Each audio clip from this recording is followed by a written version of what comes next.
Almatti height పెంచేందుకు కర్ణాటక ప్రభుత్వం భూసేకరణ చేపడుతుందన్నారు బీజేపీ స్టేట్ చీఫ్ రామచంద్రరావు.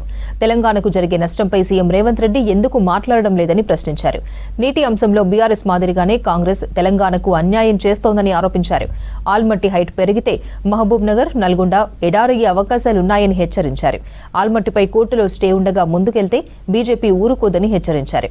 తమ ఛత్తీస్గఢ్ ప్రభుత్వం సమ్మక్క సారక్క ప్రాజెక్టుకు no objection certificate ఇచ్చిందన్నారు.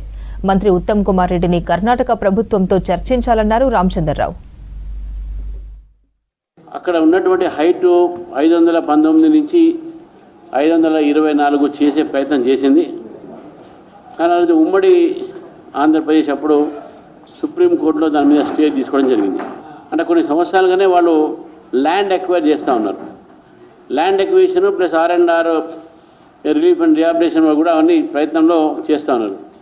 Land acquisition ఎందుకు చేస్తున్నారంటే రేపు ఫ్యూచర్లో ఈ యొక్క హైట్ని పెంచేటటువంటి ఉద్దేశంతో ఇప్పుడు ఉన్న స్టోరేజ్కు అది సరిపోదు కాబట్టి హైట్ పెంచితే ఎక్కువ ఎక్విజిషన్ కావాలని చెప్పేసి ఈ ప్రయత్నం చేస్తాను.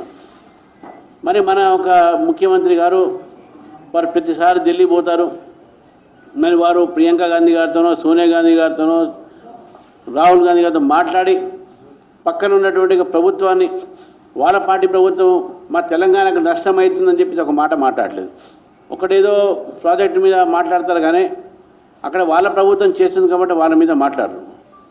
నేను ఈ ప్రభుత్వాన్ని అడుగుతా ఉన్నాను, మీరు గతంలో ఏదైతే తెలంగాణకు బీఆర్ఎస్ ప్రభుత్వం ఏదైతే నష్టం చేసిందో నీటి వాటా విషయంలో కానీ నీటి యొక్క సంబంధించిన దాంట్లో కానీ మీరు సేమ్ అదే కంటిన్యూ చేస్తూ ఉన్నారు. ఈ ఇద్దరు కూడా కలిసి తెలంగాణ ఒక నీటిపై వీళ్ళు దాడి చేస్తూ ఉంటే మాట్లాడకుండా కూర్చో ఉన్నాను.